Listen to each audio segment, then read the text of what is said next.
Olá, bem-vindo à série de entrevistas do G1 com candidatos ao governo do estado de São Paulo. Foram convidados para as entrevistas ao vivo os 3 candidatos com melhor pontuação na pesquisa IPEC do último dia 15 de agosto. Os demais 7 candidatos participam de uma entrevista gravada que será exibida na semana que vem, a semana seguinte, a esses encontros ao vivo que começaram na segunda-feira. Pela sequência definida no sorteio, hoje, 24 de agosto de 2022, a gente conversa com Rodrigo Garcia, do PSDB. Essa entrevista é transmitida ao vivo pelo G1, onde ficará disponível na íntegra, tanto em vídeo como em áudio. Candidato, obrigado pela sua participação. Boa tarde para o senhor. Boa tarde, Alain. Boa tarde a todos que nos acompanham no G1. Um prazer estar aqui batendo esse papo com vocês. Então, como introdução, a gente vai a um resumo breve da trajetória da vida pública de Rodrigo Garcia. Rodrigo Garcia nasceu em Tanabi, região noroeste do estado de São Paulo, tem 48 anos e é formado em Direito. Aos 21, foi subsecretário de Agricultura no governo Mário Covas.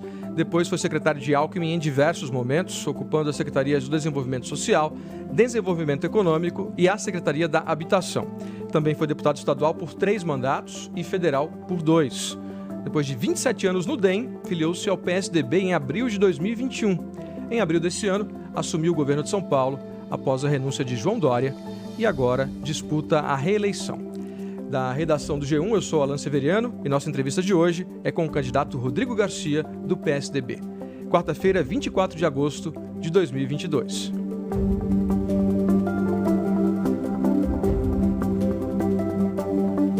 Candidato, nossa entrevista terá 1 hora de duração e o tempo começa a contar a partir desse instante. Começo perguntando sobre política. O senhor foi vice-governador por mais de 3 anos, foi articulador político, inclusive, do governo de João Dória. Só que desde que a campanha começou, o senhor tem falado muito pouco no nome de João Dória. O senhor está rompido com Dória?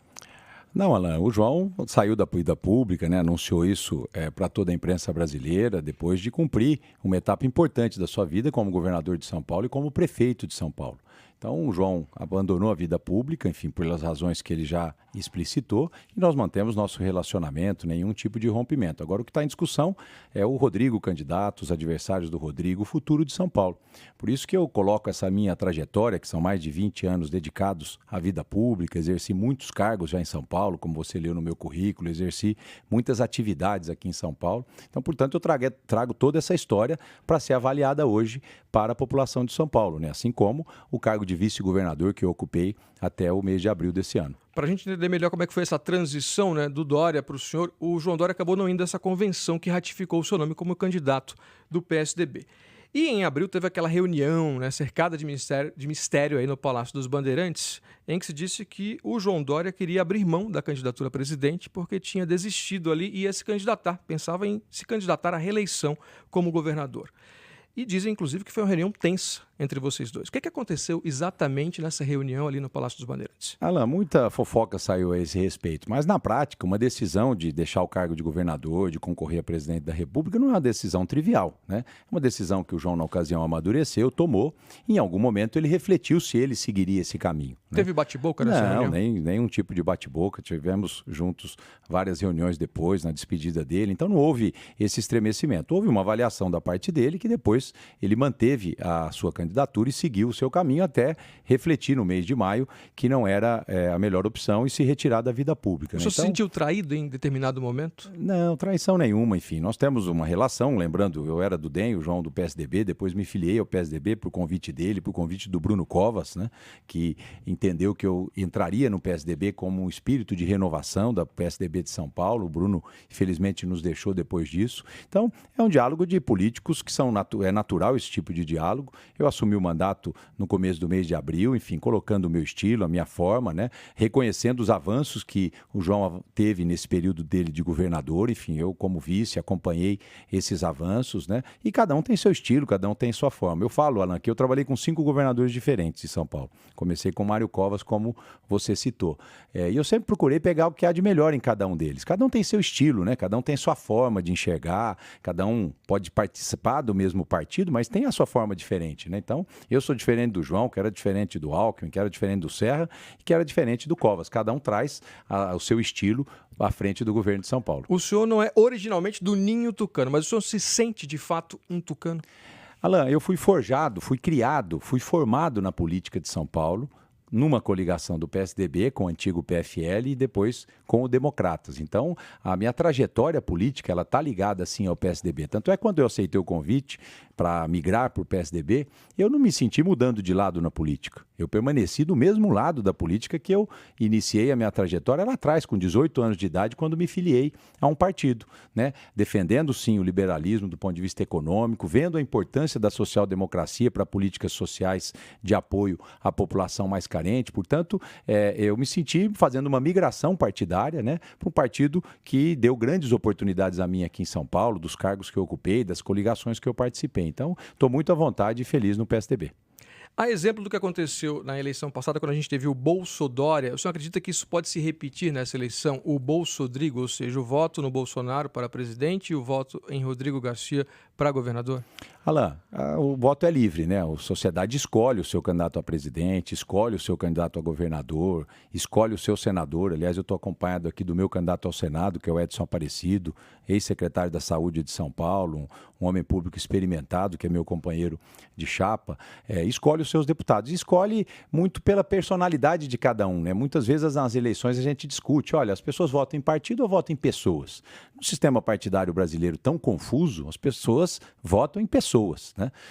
E eu, enfim, enxergo que nós temos aí grandes desafios pela frente e, portanto, essa questão partidária era secundária, inclusive no processo do palanque presidencial. Eu não estou aqui, Alan, como candidato a governador, à reeleição, para dar palanque para presidente da República. Eu não fui forjado dentro de um projeto de poder do PT e nem de um projeto da família Bolsonaro para ser candidato a governador de São Paulo. Eu sou candidato da minha história. O meu padrinho é toda a minha história. História de acertos e erros, como todos nós cometemos. Eu tenho aí mais de 20 anos de vida pública que as pessoas agora vão conhecer, vão avaliar. E eu não estou aqui para defender candidato a presidente da República. Eu estou aqui para defender São Paulo, para defender aquilo que eu acredito. Porque as pessoas, na hora do voto, elas vão perceber exatamente o que cada um propõe e o que cada um representa. E eu espero representar os paulistas, enfim, aqui do nosso estado. O senhor disse que se arrependeu de ter votado no Bolsonaro, né? Principalmente por não ter feito as reformas que prometeu, mas tem evitado fazer críticas diretas ao presidente da República. A impressão que fica é que o senhor está em cima do muro ali para nos agradar possíveis eleitores do Bolsonaro que poderiam votar no senhor. O senhor acha, por exemplo, que ele fez uma boa gestão da pandemia? Olha, eu recebo todo dia, Alan, pessoas que dizem que votam em mim e no Bolsonaro, pessoas que dizem que votam em mim e no Lula. O meu voto para presidente da República é na Simone Tebet, que é a candidata apoiada pelo meu partido, que tem a Mara Gabrilli como candidata a vice-presidente. O meu vice-governador candidato vota na Soraya Tronic, que é candidata do União Brasil. Dentro da minha coligação, eu tenho progressistas que apoiam o Bolsonaro, ou seja, então eu consegui reunir um grande número de partidos que representa efetivamente o que esses partidos pensam para o futuro de São Paulo. Eu tenho a maior coligação, isso vai me dar a oportunidade de ter o maior tempo de televisão e eu declarei claramente que eu sou um eleitor frustrado do Bolsonaro. Até porque nós paramos na primeira reforma, que foi a reforma previdenciária, e entre essas discussões de narrativa ou o que deveria ter sido feito, eu prefiro criticar aquilo que faltou ser feito. A reforma administrativa, tão necessária para a gente reformar o Estado brasileiro, ela podia ter acontecido em 2019 e ela acabou não acontecendo. A reforma tributária, Alan, que hoje é responsável pelo baixo crescimento econômico do Brasil, nós vivemos uma guerra tributária, principalmente de ICMS, que não contribui com o desenvolvimento nacional, ela podia ter avançado nesse período. Muitos vão justificar, teve a pandemia reorientou prioridades de governo. A pandemia reorientou as necessidades da população. Muitas coisas que a gente pensava em fazer em 19, não fizemos porque a pandemia aconteceu. O senhor não tem criticado diretamente o governo federal não, pela gestão durante a pandemia? Critico de maneira clara, né? Nós podíamos ter tido vacina antes no Brasil, né? Acho que o presidente atrasou a vinda da vacina. Se não fosse aqui o João, o Butantan, nós teríamos mais tempo perdido em relação à vacina. As críticas que ele faz em relação à quarentena. Mostrou-se que mesmo os estados que fizeram quarentenas cresceram economicamente, ou seja, é uma narrativa que eu não concordo, acho que não foi uma boa gestão. Nós tivemos 4 ministros da saúde, né?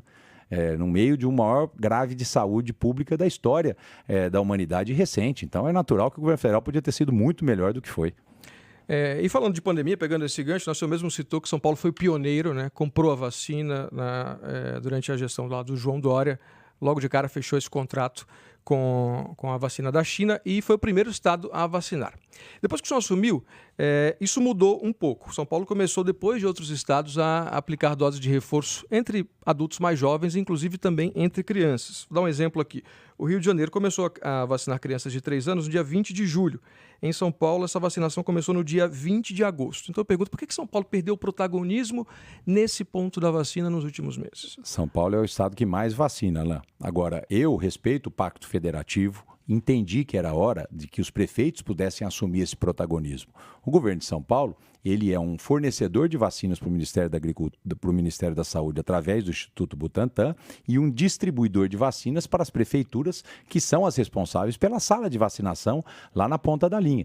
Então, a decisão de vacinação de crianças, por exemplo, foi tomada por outros municípios, eu não quero criticar, mesmo sem saber se ia ter doses disponíveis. E eu entendi que o prefeito de São Paulo avaliou os seus estoques e tomou essa decisão no momento certo. Então, eu não vejo perda de protagonismo. Inclusive, eu fui quem determinei ao Butantan que fizesse a importação de insumos para a produção da Coronavac, que é a única vacina aprovada para crianças de 3 e 4 anos, mesmo sem saber se o Ministério vai comprar. Porque mas não chegou atrasada essa decisão, governador? Não, essa decisão foi rápida. Essa decisão foi rápida e na hora em que o Ministério, durante uma semana, não dizia se ia comprar ou não. Falei, Butantan, compre, porque ou o Ministério vai comprar do Butantan ou nós vamos usar essas doses para vacinar os paulistas. Mas por que o Butantan não passou a produzir, de fato, já a Coronavac, esperando esse cenário, já que o Butantan está ligado ao governo do Estado? Porque nós não temos insumos, Alain. Então, aí é importante a sua pergunta. Nós não temos insumos de estoque. Então, a partir da decisão da Anvisa, que foi no começo de uma semana, eu dei uma semana para o governo federal encomendar a vacina de São Paulo. Não veio a encomenda. A partir daí, eu tomei a decisão com o Butantan de importar os insumos, que é o IFA, já conhecido hoje de todos os brasileiros, que são os insumos da vacina. Essa importação está acontecendo e aí sim, com a chegada da matéria-prima, o Butantan começa a produzir e a partir do mês que vem já tem doses disponíveis. Eu tenho convicção que o Ministério vai comprar essas doses do Butantan. Então, não houve perda de protagonismo, né? Nós estamos num outro momento da pandemia e os prefeitos têm essa autonomia de poder iniciar a sua vacinação com todo o estímulo. Uma consequência da pandemia foi a fila aí de pessoas, por cirurgias eletivas. Em maio, o G1 noticiou que eram 500 mil de paulistas que estavam na fila aí por essa cirurgia eletiva. O senhor prometeu fazer 75 mil cirurgias por mês aí para zerar essa fila. Como é que está o andamento dessas cirurgias? Quantas estão sendo feitas por mês? E eu lembro que eu anunciei essa fila de cirurgias para o G1 nesse mês de maio. Identifiquei que nós tínhamos mais de 500 mil pessoas aguardando nas filas de cirurgias eletivas. Já prevendo que isso poderia virar um problemão mais para frente. Já prevendo a decisão que eu tomei, né? Nós sabemos que durante 2 anos se deixou de fazer essas cirurgias eletivas, que são aquelas que não são urgentes. É uma vesícula, é uma varize, é uma catarata, enfim. As cirurgias urgentes, elas são feitas em São Paulo. A gente faz cerca de 25 mil cirurgias por mês dessas cirurgias eletivas, fora cirurgias emergenciais. Então, eu anunciei, olha, nós temos um problema oriundo da pandemia, com total transparência, Alain. Mostrei os números do Sistema Cross, mais de 500 mil pessoas estão esperando. Vou tomar 2 atitudes a partir de agora. A primeira delas, vou ampliar o número de cirurgias que estão sendo feitas nos hospitais estaduais e nos AMES. Para isso eu vou contratar mais médico, vou contratar mais enfermeira, vou comprar mais insumo e eu vou aumentar a capacidade de cirurgias do próprio Estado. Mas isso não vai ser suficiente. Se eu ficar só na capacidade hoje do Estado, eu vou levar 3 anos para diminuir essa fila. Portanto, eu vou tomar outra atitude, que é a de compra de cirurgias em hospitais privados e em hospitais filantrópicos. E como é que está a fila hoje? Para isso, eu tive que mudar um parecer jurídico pela primeira vez na história de São Paulo, Alain. São Paulo, sempre quando fez mutirão e comprou procedimentos na iniciativa privada, isso não é novo, ele sempre pagou o valor da tabela SUS. E eu percebi que o valor da tabela SUS, paga pelo Ministério da Saúde, não ia ter nenhuma atratividade para hospitais filantrópicos e muito menos o privado oferecer cirurgias. Então, consegui trabalhar, mudei um parecer jurídico e o governo, pela primeira vez, compra e paga o dobro da tabela SUS. Abri as compras no mês de julho. E nós já conseguimos comprar quase 80 mil cirurgias fora do nosso sistema. apresento agora um balanço e vamos combinar. Lá, vamos para ele. Vamos combinar que eu vou dar para o G1 em primeira mão. No dia 1º de setembro eu apresento o balanço de como essa fila caiu. A minha expectativa é que a gente tenha já diminuído em mais de 30% essas filas, portanto mais de 50 mil procedimentos já foram realizados no estado. Vou apresentar serão 500 mil, vezes 30%, eram 540 para te dar um número certo, tá. 538 se eu não me engano. Nós fazemos agora todo um processo de mutirão de compra de cirurgias, de mutirão de consultas e exames pré-operatórios. Muitas dessas cirurgias que estavam lá nas filas deixam de ser realizadas porque o exame pré-operatório não indica mais essa cirurgia por alguma razão. Eu estou abrindo o AME de todo final de semana, Alain. Todo final de semana os AMEs estão abertos, os ambulatórios médicos de especialidades. Esses pacientes estão sendo convidados a irem para o AMEs, convocados. Eles vão lá, passam por procedimentos para avaliar. Tua cirurgia está agendada ou você não mais requer esse procedimento cirúrgico, seu tratamento é outro, né? Então, eu vou apresentar um balanço agora. A minha expectativa é que a gente já tenha diminuído mais de 30%. 30% daria 150 mil cirurgias, faltariam mais de 350 mil ainda. E o meu compromisso é, até o final do ano, nós não termos mais essa fila de cirurgias. A fila de cirurgia, zerar até o final do ano, nesse mandato. Zerar das pessoas que estavam na fila. Natural que entram outras pessoas. É um processo contínuo. Todo mês, num estado de 46 milhões de habitantes, você vai ter milhares de pessoas precisando de uma cirurgia. O que eu não quero é que o CPF que estava lá no mês de maio, de uma pessoa aguardando uma cirurgia, esteja no final desse ano. Esse é o meu compromisso. Quando vai vir essa solução definitiva? Já que sempre vai ter mais demanda, mas assim, a gente já teve de vez em quando programas pontuais. Tivemos o Corujão no começo da sua gestão e do João Dória. De madrugada. Temos agora esse outro programa que o senhor acabou de mencionar, mas o que a população precisa é não ter que entrar numa fila e esperar meses por uma cirurgia. Então, Alain, nós estamos falando de um problema que ocorreu depois da pandemia. As filas de São Paulo nunca foram desse tamanho. Elas foram especificamente por conta desses 2 anos de pandemia. Qual é a proposta que eu tenho para o futuro governo? Nós temos hoje 103 hospitais no estado e a gente tem a necessidade ainda de terminar o Hospital de Barueri, são um hospital de 400 leitos que a gente termina no final do ano. Nós vamos terminar o hospital lá de Cruzeiro, na divisa com o Rio de Janeiro. Nós vamos terminar o Hospital de Franca, lá na cidade de Franca. Nós estamos apoiando municípios em construção de hospitais municipais. Eu podia citar aqui Ribeirão Pires, Bertioga, Peruíbe, tantos outros municípios que o estado está dando dinheiro para o município construir um hospital municipal. Então, nós vamos ampliar a nossa rede presente. Além disso, nós vamos conseguir fazer com que todos os AMEs, os ambulatórios médicos de especialidade, são 62 hoje em São Paulo, nós temos um AME para cada 11 cidades em São Paulo. Então, a gente vai fazer com que esses AMEs se transformem em hospital-dia. 46 AMEs hoje já fazem cirurgias. Todos farão cirurgia nos próximos 4 anos. E eu também vou fazer com que o AME, Alain, funcione no período noturno. Muitas vezes, se você visitar um ambulatório hoje no estado, 3 horas da tarde já diminuiu as filas, acabou o atendimento. Eu quero dobrar o turno para que ele continue aproveitando o mesmo equipamento para fazer mais exame, fazer mais consulta e fazer cirurgia. Então, o hospital dia através dos AMEs é uma solução estrutural para que a gente tenha menos filas no futuro. Vou pedir uma pausa aqui, porque a partir de agora, para você que está assistindo a entrevista com o Rodrigo Garcia pelas redes sociais, pode continuar acompanhando a transmissão completa pelo G1, site g1.com.br. A gente retoma aqui, candidato, falando de economia, falando de superávit. O governo de São Paulo tem dinheiro em caixa. Fechou o ano passado aí com superávit de 42 bilhões de reais. É muito dinheiro, equivalente até ao orçamento aí da educação inteira praticamente.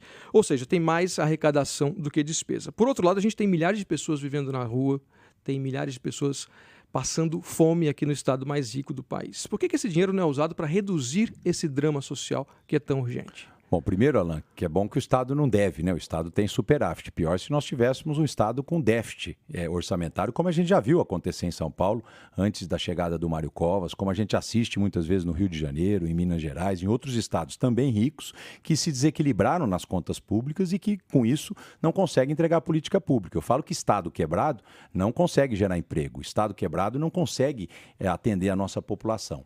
O superávit que nós estamos vivendo em São Paulo é oriundo de um crescimento estrutural importante que São Paulo teve. São Paulo, Alain, cresceu 5 vezes mais do que o Brasil nesses últimos 3 anos. O crescimento do Brasil em 19, 20 e 21, teve a pandemia que derrubou o PIB brasileiro em 2020, é de 1,5%.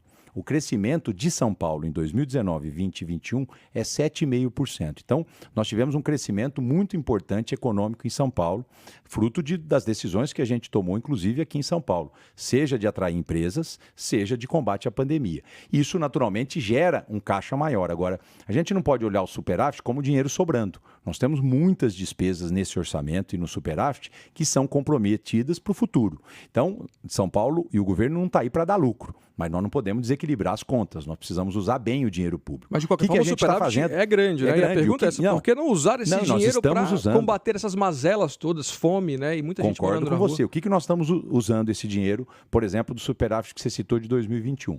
Nós temos hoje o Bolsa do Povo, nós não tínhamos em 21 isso no orçamento. O Bolsa do Povo hoje atende quase 3 milhões de pessoas. A gente tem o Vale Gás lá dentro. O Vale Gás é um programa de gás que a gente dá R$110 para a população mais carente, mais de 400 mil famílias.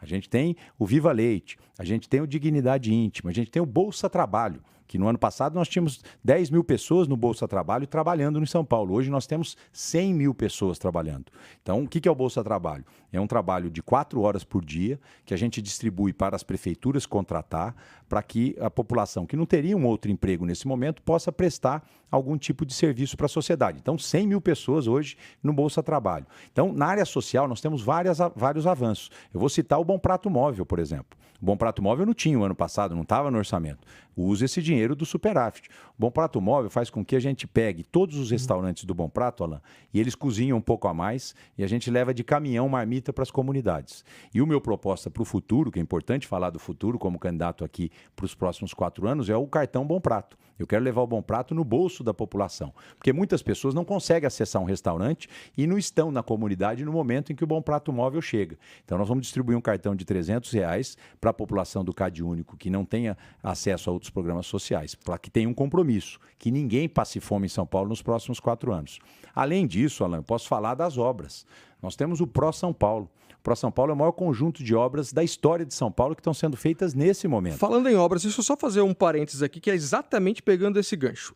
Por exemplo, para desenvolvimento social, que o senhor acabou de citar, né, que inclui os principais programas do Estado, como Vale Gás, Bom Prato, Viva Leite, esse ano, segundo dados do próprio governo do Estado, foram gastos 760 milhões de reais. Já para o DR, Departamento de Estradas e Rodagem, né, que faz a pavimentação de estradas, foram 4 bilhões de reais, ou seja, 4 bilhões para a estrada e 760 milhões apenas aí para programas sociais. Não há uma distorção nisso? O que é mais urgente, candidato? Olha, tudo é urgente e eu sou daqueles que defendo que quem está morrendo afogada não precisa ser salvo primeiro, para depois ensinar essa pessoa a nadar. Então, todos esses programas sociais, enfim, nós temos programas sociais distribuídos na educação, nós temos o Bolsa Trabalho e Educação, que não está nessa conta. Mas a gente tem aqui uma conta de 5 vezes maior para estrada do que para programa social. Então, vamos nesse lá. momento de crise. O programa social, que você colocou em consideração é apenas a Secretaria do Desenvolvimento Social, ele está espalhado no desenvolvimento econômico. Nós temos o Via Rápida, que paga bolsa, que paga vale alimentação para milhares de alunos. Nós temos o Bolsa Trabalho e Educação, nós temos o Bolsa Trabalho lá no Paula Souza. A gente começou a oferecer alimento hoje para o Paula Souza, o almoço que não tinha. Ou seja, então, ele está espalhado nos mais variadas secretarias, né? Não é todo o gasto social do Estado está concentrado no desenvolvimento social. Agora, nós também não estamos fazendo aquilo que a gente entende ser necessário. Inclusive, no próximo governo, Alan, nós vamos criar a figura do agente de família.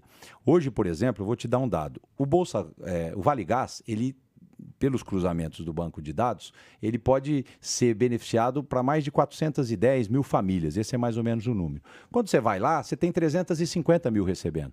As outras 60 mil têm direito e não estão recebendo. Não é porque não precisam, é porque muitas vezes não conseguem acessar o programa social. E lembrando que o Sistema Único de Assistência Social, o SUAS, ele é municipalizado. A porta de entrada dos programas sociais no Brasil é o CRAS, que é o Centro de Referência de Assistência, que é municipal. Então, no meu próximo mandato, eu já coloquei isso no programa de governo, eu vou criar a figura do agente da família, para que a gente ajude os municípios a contratar pessoas, a exemplo do agente de saúde, que foi um dos grandes acertos desse país, para que ele não só identifique as famílias que têm direito, como pegue pelas mãos, mostre os seus direitos, mostre os acessos aos programas sociais, e possa levar esse benefício a todo mundo. Então, o agente de família vai ser algo fundamental para a gente poder acessar toda a população mais carente. O Bom Prato no bolso, que é o cartão Bom Prato, vai ser importante para o futuro. Mas, além disso, Alan, os programas de geração de renda. Nós tivemos, se a gente fizer uma conta, de 2014 para cá, 15 milhões de pessoas que vieram para a pobreza no Brasil. Primeiro, crise do governo do PT lá atrás. 2014, 15 e 16, 6 milhões e meio de pessoas no Brasil vindo para a pobreza, vivendo com menos de R$500 por mês. Depois, nesses últimos anos, com a pandemia, passou Temer e hoje é Bolsonaro, mais 8 milhões e meio de pessoas. Essa desigualdade social, ela nunca foi tão alta no Brasil e nós precisamos enfrentar com programas sociais de ajuda emergencial, mas com programas que possam também gerar a emancipação social dessas pessoas. É ajudar no momento que está morrendo afogado a salvar, mas também criar estratégias de poder ensinar a nadar. E o que é fundamental para a gente combater essa desigualdade social, mais do que tudo, é a educação e educação de qualidade. Infelizmente, os dados do último Saresp de 2021 mostram uma queda alarmante aí nos indicadores de aprendizagem. Os resultados em língua portuguesa e matemática, estou conferindo aqui, para os alunos do 5º ano do ensino fundamental, eles voltaram para os níveis de 2013, ou seja, bem antes da pandemia, né? 6, 7 anos antes da pandemia. Como recuperar, candidato, esse atraso em uma década? Faltou suporte, de fato, para os alunos durante a pandemia? Em São Paulo, Alan, eu diria que nós tivemos até um sucesso relativo enfrentando o que a gente enfrentou. Nós usamos aqui a TV Cultura, nós criamos um centro de mídias na Secretaria da Educação que foi reconhecido pelo Banco Mundial como uma grande iniciativa do governo de São Paulo, uma das melhores do mundo. Mas a conectividade dos alunos estava complicada, muita gente sem tablet, demorou para chegar. Sim, a gente correu atrás disso, demos não só o equipamento, como a conectividade. A gente vive com celulares em locais que ele não funciona, né? E a gente buscou fazer a conectividade. Hoje as 5.400 escolas do estado estão prontas a receber sinal de internet, enfim, estão operando nesse sistema. Então foi uma guerra contra a Covid, né? Para que a gente pudesse dar aula online o mais rapidamente possível numa rede, Alan, de 3 milhões e meio de alunos. Fazer isso para uma escola, para 10 escolas, para 20 escolas, aparentemente parece ser fácil. Fazer para 5.400 é um grande desafio. Então, São Paulo, primeiro, deu total transparência nisso, buscou todos os mecanismos, não faltou recurso, desde fazer a conectividade até pagar a merenda para o aluno que não estava mais indo na escola. Nós pagamos a merenda em casa para 700 mil alunos. Você sabe que muitos desses alunos vivem da alimentação dada na escola. A gente cuidou dessa área social e eu diria que São Paulo enfrentou de frente esse problema e foi um dos estados brasileiros que mais proporcionou a aula online. Agora, mas como é que o senhor vai fazer para resolver esse problema, né, que esse atraso de uma década aí? O que a gente tem pela frente é um grande desafio. Essa perda de aprendizado gerada pela pandemia ela é muito grande. E São Paulo fez questão, nós somos um dos poucos estados que temos o Saresp, que dá transparência em todos os indicadores da área da educação, até para ser uma bússola para as nossas políticas e estratégias em relação à educação. Então, quando a gente olha para o futuro, nós já estamos fazendo aulas de reforço, nós estamos usando o tempo integral, que é o ensino de tempo integral implantado agora nesses últimos 3 anos. Alan, em 2018, nós tínhamos 100 mil pessoas dos 3 milhões e meio de alunos estudando em tempo integral. Hoje nós temos 1 milhão e 100 mil. Então isso ajuda mais tempo na escola você recuperar a parte do aprendizado. Nós começamos as aulas agora no segundo semestre com aulas de reforço e tem toda uma estratégia por trás que vai desde do atendimento psicossocial desses alunos, a questão do cuidado mental dos alunos, ele é redobrado depois da pandemia para que a gente recupere esse atraso e possa avançar na educação de São Paulo. E aquela ideia do 4º ano que o ex-secretário chegou a mencionar, né, do 4º ano para a gente ter, no 4º ano do ensino médio, para a gente recuperar um pouco para esses alunos que já estão no final do ciclo de aprendizagem e perderam tanto com a pandemia. Isso vai ser colocado em prática ou não? Porque esse assunto sumiu, né, de pauta. No momento em que se enfrentou a pandemia e depois se saiu da pandemia, os especialistas de educação estão discutindo muitas estratégias de como tentar recuperar esse aprendizado. O que eu farei nos próximos 4 anos? Eu vou continuar com a escola de tempo integral, ampliando no ensino fundamental a escola de tempo integral e no ensino médio, Alan, que é o meu principal projeto, é fazer com que todo aluno do ensino médio de São Paulo possa fazer o ensino médio integrado ao ensino técnico. Hoje nós temos cerca de 1 milhão e 250 mil alunos no ensino médio de São Paulo. E nós temos ao lado do ensino médio regular uma boa experiência de São Paulo, que para mim é um dos grandes segredos do sucesso do nosso estado, que são as redes de ETEC. As redes de ETEC se equivalem às melhores escolas técnicas da América. Então, se a gente olhar, nós temos 220 mil alunos nas ETECs e 1 milhão e 300 mil aqui. Eu quero levar o padrão ETEC para todos os alunos do ensino médio. Como que eu vou fazer isso da escala em 4 anos? Essa é a grande pergunta.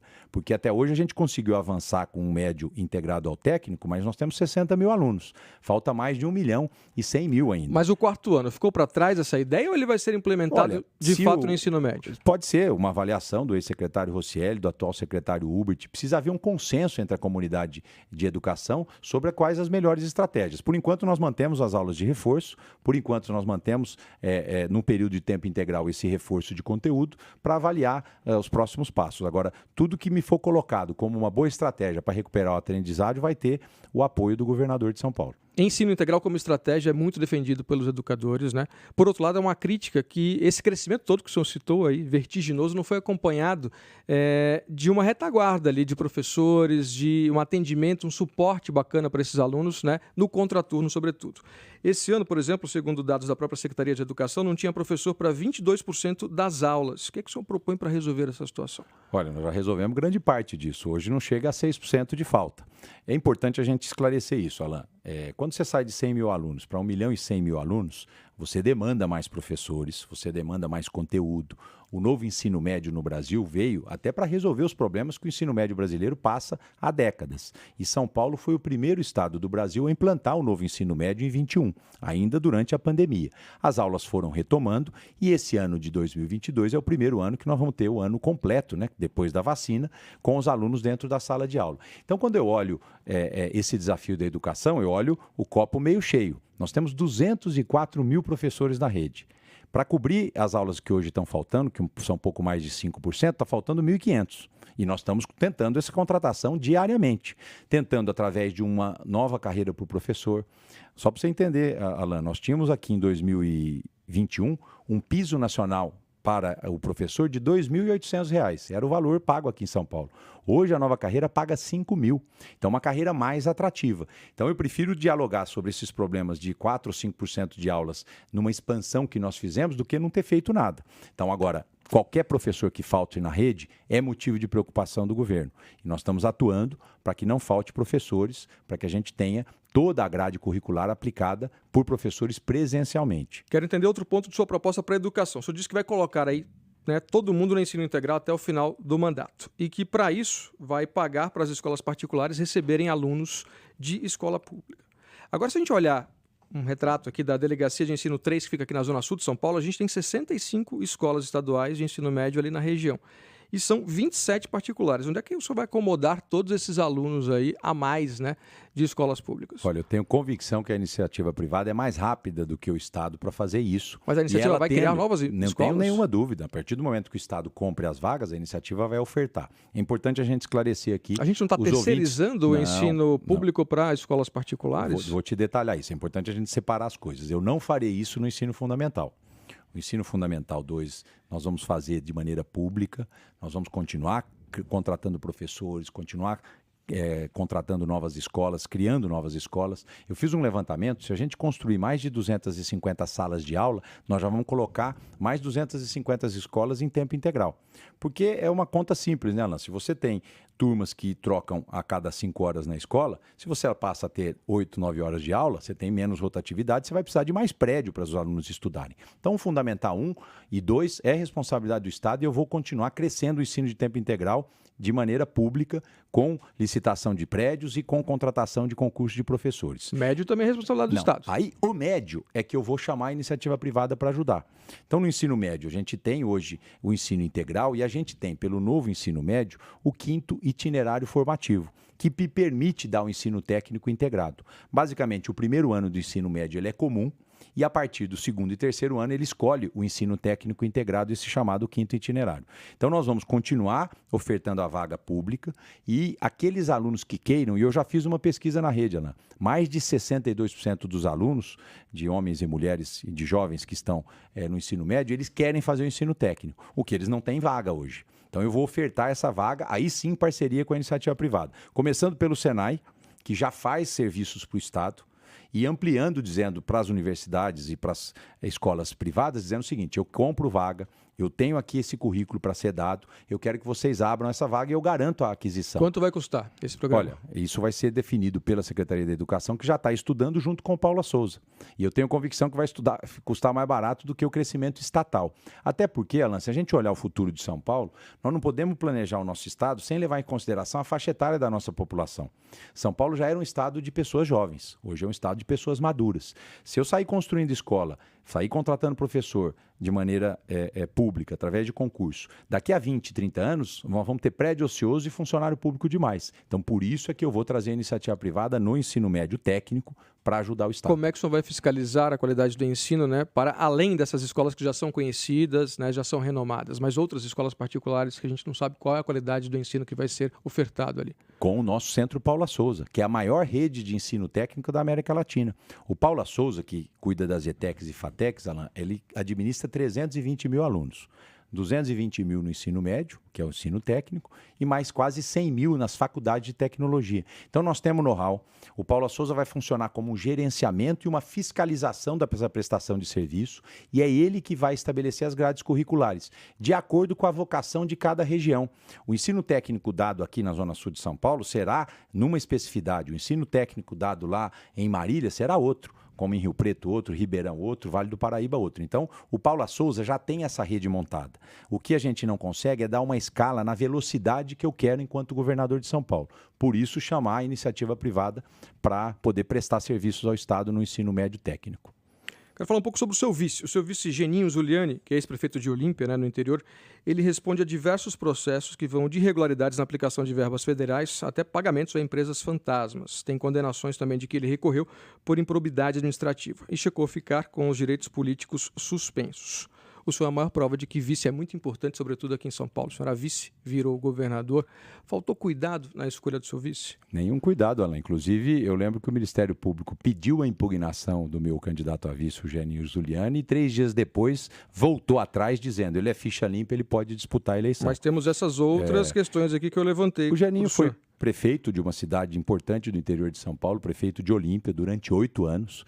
Todo mundo que está na gestão pública está sujeito a ações, a condenações de improbidade. Nenhuma dessas condenações dele tem enriquecimento ilícito, tem dano ao erário. São condenações que não geram a inegibilidade. Portanto, ele é ficha limpa e ele ainda tem recursos a serem feitos no judiciário para poder se livrar delas. Então, o próprio Ministério Público de São Paulo deu um atestado dizendo, olha, eu tive um erro material, eu não peço mais a impugnação e o meu candidato a vice foi registrado. Mas é importante falar do vice. Eu fui vice e sei da importância disso.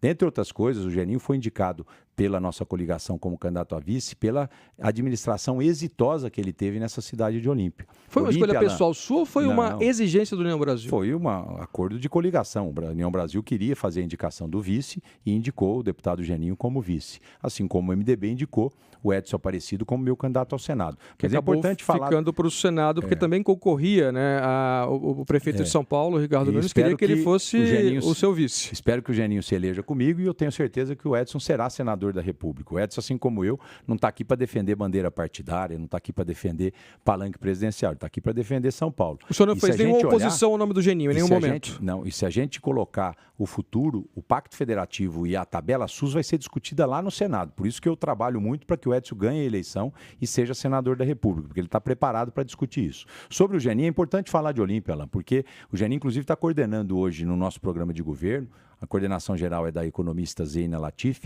mas uma área específica de turismo dentro do nosso programa. Ele foi um administrador exitoso na cidade dele. Olímpia hoje é uma cidade que tem 33 mil camas de hotel, é mais do que qualquer outra cidade do estado, só perde para a capital. Por quê? Porque ele soube usar o potencial turístico da cidade.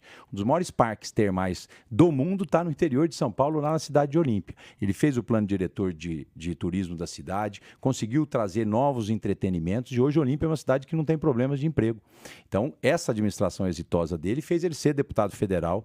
Ele foi o relator do marco regulatório do saneamento. No primeiro mandato, já conseguiu aprovar uma lei muito importante graças à habilidade dele. Mas essas questões que estão surgindo não trazem nenhum constrangimento para o senhor nesse momento da campanha? Não, nenhum. Ele é ficha limpa e teve o seu registro deferido, até com desculpas aí do Ministério Público reconhecendo um erro material. Vamos falar de segurança pública, um assunto que interessa a todos os paulistas, né? A gente tem um problema grande de criminalidade e a segurança pública é uma das principais bandeiras da sua campanha. Só que durante a gestão Dória e do senhor, o efetivo da PM, segundo números da própria PM, ele caiu de 84 mil para 80 mil. Já na Polícia Civil faltam quase 16 mil profissionais, se a gente contar só delegados, investigadores. Como é que se explica esses números, né? Esse déficit na Polícia Civil e essa queda no número de policiais militares? Nós já estamos subindo os policiais militares porque tem muitos na academia entrando em serviço agora. Alan, esse é um processo permanente, a segurança pública, né? Uma guerra contra o crime, ela é permanente, o aumento de efetivo é algo permanente, a gente contrata, nós autorizamos mais de 24 mil contratações nesse nosso período de governo e mais de 20 mil foram para inatividade, foram aposentados nesse período. Então você tem uma rotatividade muito grande em duas carreiras que, pela alta periculosidade, têm uma aposentadoria diferente das demais, né? Então, na área da Polícia Militar se aposenta mais cedo, na área da Polícia Civil também se tem a opção de aposentar mais cedo, e o Estado tem que estar atento nessa rotatividade. Eu diria que combater a segurança é sim ter um bom efetivo, mas é investir em inteligência, é investir em mecanismos de investigação. Eu, por exemplo, agora pela manhã, estava lá na sede do Comando Geral, lançando o Detecta Móvel, que foi um dos grandes acertos do governo do Estado lá atrás, quando criou o Detecta. O Detecta é um sistema de inteligência de computador, Alan, que identifica placas de veículos e que foi o grande responsável por a gente prender muito criminoso em São Paulo. E hoje eu lancei mais uma etapa, que é o Detecta Móvel, que é a câmera dentro das viaturas policiais. Já vou licitar no mês que vem e no começo do ano que vem, 3 mil viaturas terão o Detecta Móvel. A guerra contra o crime ela é permanente, ela envolve sim efetivo policial. Autorizei mais de 3 mil contratações no mês passado para a Polícia Civil, 250 delegados, 1.600... Mas o senhor vai zerar, no eventual segundo mandato, esse déficit aí de 15, 16 mil profissionais na Polícia Civil? É possível fazer isso? Não se trata de zerar, nós vamos avaliar a condição econômica que São Paulo terá nos próximos 4 anos, porque nós estamos dentro do Brasil, que não vai bem, né? Para avaliar se a gente consegue ocupar todos esses claros. Quando você coloca sempre o efetivo, você coloca o ideal. Agora, ao lado do ideal de número de homens e mulheres na polícia, você tem todo um agregado de segurança pública, você tem toda uma valorização policial, inclusive salarial, que é importante de ser feita, para que a gente possa ter uma segurança pública melhor. Mas 15 mil pessoas é muita gente. A gente ouve dos delegados, né, constantemente falando do sucateamento das delegacias, que muitas vezes não investigam nada. Até crimes de homicídios a gente tem uma taxa abaixo, bem abaixo do ideal aqui em São Paulo em termos de esclarecimento. A segurança pública pode melhorar, Alain, mas as delegacias não estão sucateadas. Nós estamos fazendo o maior investimento da história em reforma de delegacia, em contratação de policial, armamentos, Alain. Nós compramos mais de 100 mil novas armas para os policiais de São Paulo. Hoje, inclusive, os policiais civis, acabou de chegar a importação, usam pistolas Glock, não tem mais nenhum outro tipo de armamento que não as pistolas Glock na Polícia Civil e na Militar.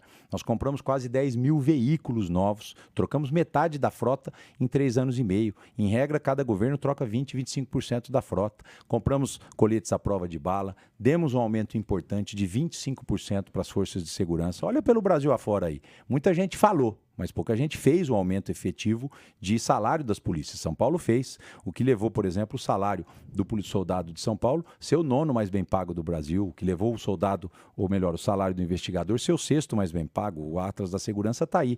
Nós saímos dos piores salários do Brasil para um dos melhores. Agora, eu como governador, Alan, sei que ainda não está bom.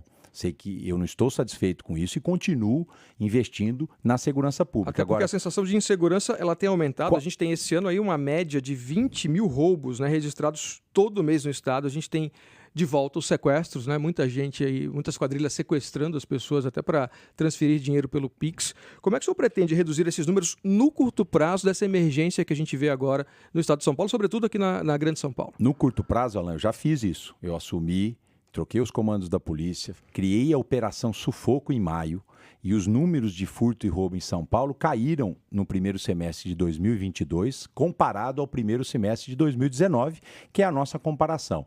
Eu diria que São Paulo, ao longo dos últimos anos, ele conseguiu ir vencendo a guerra contra os crimes contra a vida. Você mesmo, que eu sei que viveu muito tempo em Nova York. Hoje, lá em Nova York... Vivi muito mais tempo aqui em São Paulo, já estou mais de 20 anos. Você conhece bem a realidade americana, por exemplo. Hoje em Nova York, você tem mais chance de ter um homicídio do que em São Paulo a cada 100 mil habitantes. Lá é mais perigoso que aqui. Agora, qual é o grande desafio de São Paulo? Crimes contra a vida. Crimes contra o patrimônio. Crimes de furto e de roubo. É isso que gera essa sensação de insegurança. Então, o nosso foco nos próximos 4 anos, crimes contra o patrimônio. E aí, Alan, não é só o esforço da polícia. Nós precisamos mudar o Código Penal brasileiro. A polícia prende e muitas vezes na audiência de custódia, o juiz solta. E a culpa é do juiz? Não, a culpa é da lei mal redigida. Ou a gente tem uma política de tolerância zero para crimes patrimoniais, ou nós não vamos conseguir resolver os problemas da sensação de segurança de São Paulo e do Brasil. E o governador de São Paulo tem um papel importante de lutar junto ao Congresso Nacional para mudar o Código Penal. Eu vou te dar exemplos. E o senhor vai fazer isso, né? Farei isso. Deixa eu só perguntar aqui, aproveitar para colocar a pergunta do Daniel. Ele pergunta o seguinte: como é que fica a segurança no Vale do Paraíba, né? Já que no interior, segundo ele, o interior é uma região mais esquecida aí nesse aspecto da segurança do que a capital. Não é esquecido. O Vale do Paraíba é uma das regiões mais desenvolvidas de São Paulo. Eu chamo aquilo de Vale do Silício Brasileiro, né? Onde nós concentramos muita indústria, muita produção de ciência e tecnologia. Nós abrimos, por exemplo, nós tínhamos o BAEP, que é um batalhão, que é a rota no interior de São Paulo e em São José dos Campos. Abrimos um CAEP em Taubaté, abrimos DDM ali também em Taubaté de proteção à mulher. Ampliamos o efetivo da região. E o Vale do Paraíba, por ser o corredor Rio-São Paulo, é a região do interior mais desafiadora que nós temos. Portanto, ali é trabalho, enfim, efetivo da Polícia Civil e Militar. O CAEP de Taubaté tem sido responsável por dar resposta rápida nos crimes violentos. Aqueles crimes que ocorreram lá no shopping, nós prendemos de 10 bandidos, de 11 bandidos, 10 já estão atrás das grades e vamos achar o último. Então, portanto, ela é uma guerra permanente. O Vale do Paraíba merece toda a atenção na área da segurança. Como o senhor mesmo disse aqui, São Paulo tem a menor taxa do Brasil de homicídios ali por 100 mil habitantes, está em 7,9, aí, segundo o último anuário da Segurança Pública. Só que, paralelo a isso, a gente tem a facção criminosa paulista se expandindo cada vez mais. Onde é que a política de segurança do PSDB errou, né, já que essa facção surgiu e cresceu durante os anos de comando do partido? Alain, essa facção está atrás das grades. Nós transferimos os principais líderes dessa facção para prisões federais, que é onde os presos de alta periculosidade devem ficar. Mas todos ela continua os dias. agindo. Vários crimes estão ligados a essa facção, vou lembrar, a gente sabe. Facção criminosa vive de droga, Alain. E a droga não é produzida em São Paulo. Ela nem no Brasil é produzida, ela entra pelas fronteiras. Mas a Polícia Militar não tem como interceptar esse transporte de drogas que passa pelas estradas paulistas? E faz isso. Nós conseguimos prender mais de 100 toneladas de droga dentro da Operação Sufoco em 4 meses. Agora, está entrando pelas fronteiras. E o governo federal tem uma responsabilidade direta nas fronteiras brasileiras. O Brasil não produz cocaína. Quem produz cocaína são os nossos vizinhos, e elas entram pelas fronteiras e as facções criminosas vivem dessas drogas e vivem lavando dinheiro aqui dentro. Por isso, a polícia tem responsabilidade nisso, desde o sistema penitenciário até a polícia ostensiva, e nós temos atuado. Recentemente, nós prendemos lavagem de dinheiro aqui em empresas de ônibus na capital de São Paulo. Prendemos 2 bandidos importantes dessa facção.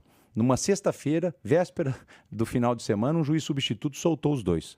E aí a polícia corre atrás para tentar prender de novo, né? Então, por isso que eu falo, nós temos que endurecer o Código Penal brasileiro, principalmente crimes hediondos, crimes de tráfico. Nós precisamos endurecer os crimes contra o patrimônio, porque senão nós não vamos melhorar a sensação de segurança. O senhor não está minimizando a importância que essa facção criminosa ganhou? Quando a gente fala desses ataques do Novo Cangaço que tem apavorado cidades do interior, a gente não está falando também de desdobramentos de braços dessa facção criminosa? Sim, Alain, mas o Novo Cangaço está preso. É isso que eu quero esclarecer. O governador de São Paulo, assim como a sociedade, quer melhorar a segurança pública do Estado. E esse é o meu compromisso, todos os dias, de procurar estar atento, de procurar fornecer meios para que as polícias possam agir.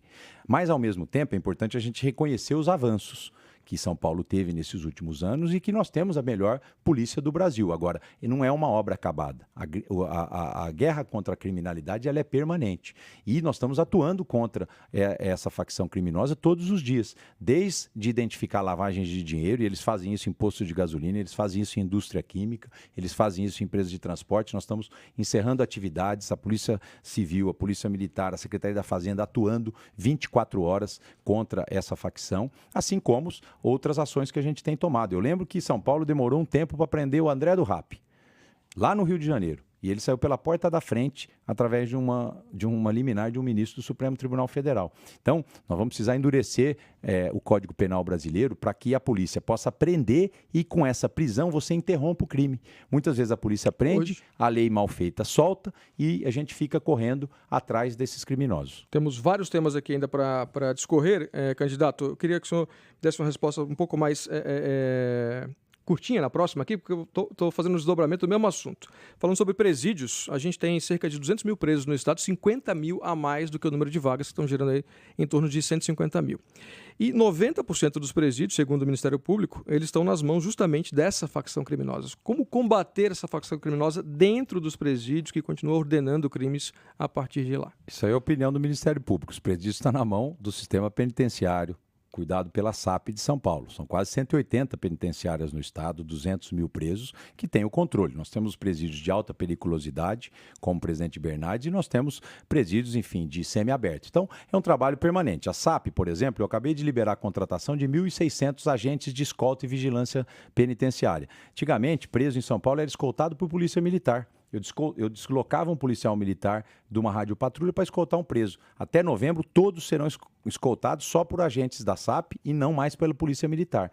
Volto a dizer, temos hoje a Polícia Penal, que foi uma iniciativa que a gente adotou. A Polícia Penal hoje existe em São Paulo, ela faz parte do SUSP, que é o Sistema Único de Segurança Pública. Tudo isso para que a gente tenha presídios que interrompam o crime, né? Todos os dias é uma luta permanente. Nós temos 5 presídios para serem abertos, que estão prontos já. Não abri 2, porque nós estamos aguardando a fazer a licitação para que a gente consiga trazer a iniciativa privada para operar esses presídios. Nós precisamos ter uma nova referência de custo de presídio, não só a que a gente já conhece, mas ter também presídios operados pela iniciativa privada. Estamos numa guerra jurídica que eu espero vencer nos próximos meses e licitar esses presídios. Portanto, é um trabalho permanente, Alan. Nós já tivemos 230 mil presos. Hoje são 200 mil em São Paulo. Estamos prendendo mais. A Operação Sufoco prendeu muita gente. Agora, temos que endurecer o Código Penal brasileiro. Vamos avançar aqui. Candidato, falar sobre emprego, porque várias fábricas, principalmente da indústria automobilística, fecharam, né, ou deixaram o estado de São Paulo nos últimos anos. Qual vai ser a sua política para a geração de empregos nesse setor da indústria que é a cara, ou foi a cara de São Paulo durante tanto tempo? Olha, várias indústrias vieram para São Paulo, né? Nós temos a Bracel em Lençóis Paulista, nós temos a Cargill lá em Bebedouro, nós temos a Equinor aqui na Baixada. São bilhões e bilhões de investimentos em indústrias que estão gerando emprego de qualidade em São Paulo. Nós tivemos a saída da Ford, né? A reestruturação da Caoa. A Ford fechou no Brasil inteiro, né? A Caoa foi produzir lá no estado de Goiás. Aliás, você me dá a oportunidade de falar algo importante. Pacto Federativo. O governo federal incentiva indústrias no Centro-Oeste e no Nordeste. E não incentiva no estado de São Paulo. Então ele pega o dinheiro que ele arrecada aqui e vai lá dar incentivo para a montadora lá em Goiás com o dinheiro dos paulistas, né? Então nós temos uma política industrial, minha coordenadora do programa de governo é a Zeina Latifi. Eu quero gerar mais de 2 milhões de empregos nos próximos 4 anos. Como eu vou fazer isso? Empregos em indústria, de alta qualidade, de mão de obra qualificada, que remunera bem e que gera inovação. Mas o volume de emprego, Alan, está na economia criativa. O volume de emprego está na prestação de serviços. E aí todo o ensino técnico que nós faremos em São Paulo. O São Paulo será uma grande plataforma de prestação de serviços sofisticados para o mundo. Hoje, quando eu formo um jovem aqui de ciências de dados, e é uma das nossas prioridades nos próximos 4 anos, ele pode trabalhar de São Paulo, da periferia de São Paulo, para qualquer empresa do mundo. Trabalho remoto. Então, nós vamos fornecer qualificação e oportunidades para que a gente gere mais de 2 milhões de empregos nos próximos 4 anos. Carteira assinada, 2 milhões? Carteira assinada, esse é o meu compromisso. Nós geramos cerca de 1.400.000 nesse último período e o nosso objetivo é crescer.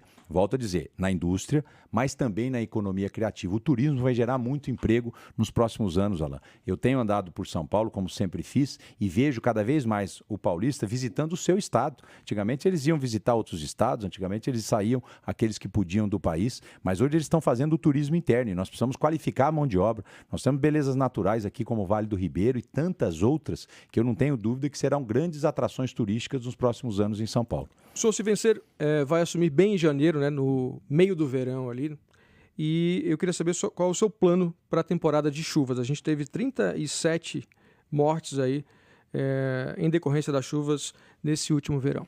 Olha, nós reforçamos muito a nossa defesa civil, né? Não só a defesa civil do Estado com novos equipamentos, mas pela primeira vez a gente doou muitos equipamentos e treinamento para os municípios de São Paulo. Criamos os municípios resilientes. A gente sabe onde estão os principais problemas, né? Infelizmente, a ocupação irregular em muitos municípios da Grande São Paulo geram essas áreas de risco. Isso é um trabalho e um esforço enorme do governo junto com as prefeituras. E o governo procura criar programas habitacionais para remover essas pessoas. Muitas vezes a gente remove, existe uma nova invasão. Então hoje a Defesa Civil de São Paulo está muito mais preparada para enfrentar esse verão. Agora, temos uma realidade, né, Alain? São mais de 3 milhões de casas inadequadas no estado de São Paulo.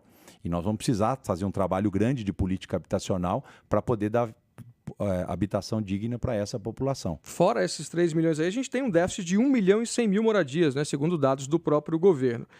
Agora, se mantido o ritmo aí dos últimos 20 anos, a gente vai levar mais de 50 anos para dar uma moradia para todo mundo aqui no estado de São Paulo. O que é que você vai fazer para acelerar esse processo que está muito moroso nos últimos anos? Alan, nós somos o único estado do Brasil que investe 1% do que arrecada em ICMS em habitação. Você acha que 1% é muito? Eu fui secretário de habitação e fui quem bateu o recorde de entrega naquele período.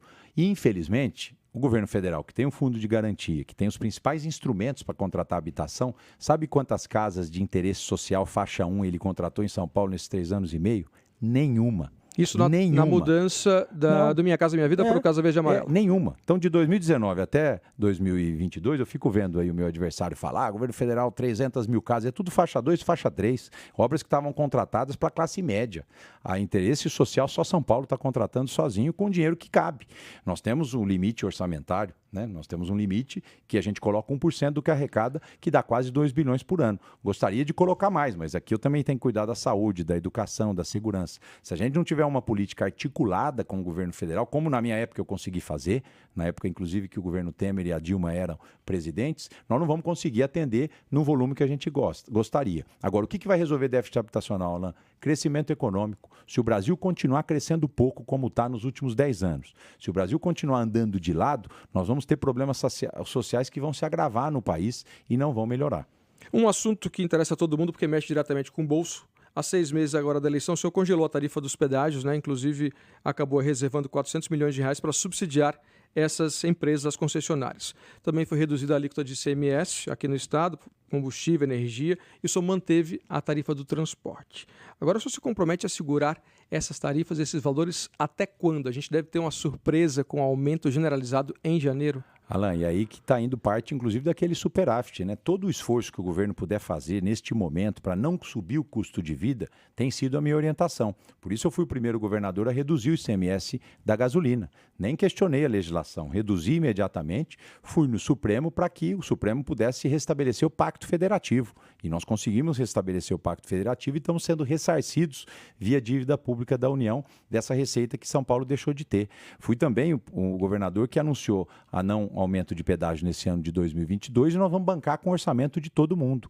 Reduzir o GLP, reduzir energia elétrica, reduzir telecomunicação, tudo com esforço de diminuir o custo de vida. E até quando o Estado aguenta tudo isso? A tarifa, por exemplo, hoje, faz 3 anos que ela está congelada, não é só desse ano.